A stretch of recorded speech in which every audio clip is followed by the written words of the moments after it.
Welcome to our channel. ప్రస్తుతం మనతో పాటు ఉన్న vegetable therapist, Sun spiritual society founder అయిన విక్రమాదిత్య గారు.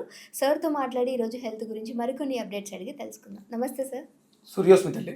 సార్, నేను ఒక దగ్గర విన్నాను, ఈ కొబ్బరి మన ఏదైతే లివర్ ఉంటుందో ఇది బాగా పాడైపోయిన దాన్ని కూడా ప్యూరిఫై చేయగలదు అని చెప్పేసి విన్నాను. నిజంగానే కొబ్బరి యొక్క శక్తి అంత ఉందండి? కొబ్బరి చాలా మంచిది. అది చెడిపోయిన లివర్ని బాగు చేస్తుంది అనేది అంత కరెక్ట్ కాదు. అది పనిచేస్తుంది. నా లియో డైట్లో కొబ్బరికి 9th ప్లేస్. అంటే నేను ఒక్కొక్క వెజిటేబుల్కి ఒక్కొక్క ప్లేస్ ఇస్తాను. First place ash gourd, second place brinjal వంకాయ, థర్డ్ ప్లేస్ దొండకాయ, 4th ప్లేస్ పొట్లకాయ, 5th మంచి గుమ్మడికాయ, 6th దొండకాయ, 7th మునక్కాడ, 8th బీరకాయ, 9th కొబ్బరి, 10th నిమ్మకాయ, 11th ప్లేస్ బెండకాయ, 12th ప్లేస్ అరటికాయ. ఇవంతే 12. ఈ 12 వల్లే ప్రాబ్లమ్స్ వస్తాయి. ఇక్కడ 9th ప్లేస్ తీసుకోకపోవడంలోనా మీరు అవి తీసుకోకపోతే మీకు ఆ సమస్యలు వచ్చే అవకాశం ఉంటుంది. బూడిద గుమ్మడికాయ అసలు వాడట్లేదమ్మా, మీకు ఇండైజేషన్ ప్రాబ్లం ఉంది, మీరు దాన్ని కరెక్ట్ చేయలేదు. మీకు ఇండైజేషన్ ప్రాబ్లం ఉంది, గ్యాస్ట్రిక్ ప్రాబ్లం ఉంది, అరుగుదల తగ్గిపోయింది, బూడిద గుమ్మడికాయ తీసుకొని సరిపోతుంది.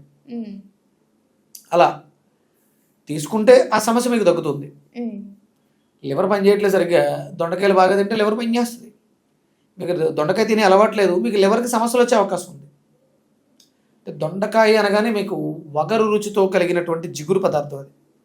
మీరు దొండకాయని పచ్చిది కొరిగితే వగరుగా అనిపిస్తుంది, కొంచెం జిగురుగా ఉంటుంది. మీ లివర్కి అవసరం అది.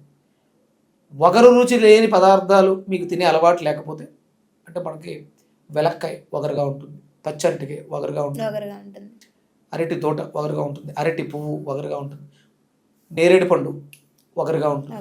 ఈ వగరుగా ఉండేవన్నీ కూడా లివర్ మీద ప్రభావాన్ని చూపిస్తాయి, కంటి మీద ప్రభావాన్ని చూపిస్తాయి. అవి తినకపోతే మీకు ఇబ్బందులు వస్తాయి. ఇక్కడ కొబ్బరి అనేది ఎముకలకి బాగా పనిచేస్తుంది, అందుకని కొబ్బరిని బాగా తినాలి. అందుకనే హిందూ సాంప్రదాయంలో దేవుడి దగ్గర కొబ్బరికాయ కొట్టడం ఉంది. దేవుడి కోసం కాదు, మన కోసం. కొబ్బరికాయ కొట్టి దాన్ని మనం ప్రసాదంగా తింటాం కాబట్టి అది మనకి మేలు చేస్తుంది కాబట్టి కొబ్బరికాయ కొట్టడం.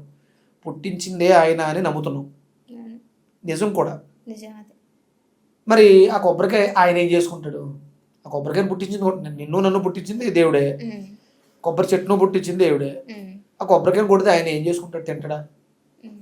మనం తింటాం, పక్కల వాళ్ళకి ప్రసాదంగా ఇస్తాం, మనకే మంచి జరుగుతుంది, పక్కల వాళ్ళకి కూడా మంచి జరుగుతుంది. అందుకని కొబ్బరికాయని తినమన్నారు. కొబ్బరికాయ వల్ల మనలో బోన్ వ్యవస్థ మెరుగవుతుంది, ఎముకలు గట్టిపడతాయి, ఎముకలకు కావాల్సిన బలం వస్తుంది. కానీ లివర్కి కొంతవరకు ఉపయోగపడుతుంది, పూర్తిగా కాదు. అందులో కొబ్బరిలో ఆయిల్ ఉంటుంది కదా, అది మండడానికి, అగ్ని పెరగడానికి ఉపయోగపడుతుంది. దానివల్ల కొబ్బరి మంచిది. అంటే మనకి ప్రకృతి సహజంగా లభించే ప్రతిదీ కూడా చాలా మంచిది. Okay, thank you so much sir, మంచి ఇన్ఫర్మేషన్ ఇచ్చారు. సూర్యోస్మి తల్లి.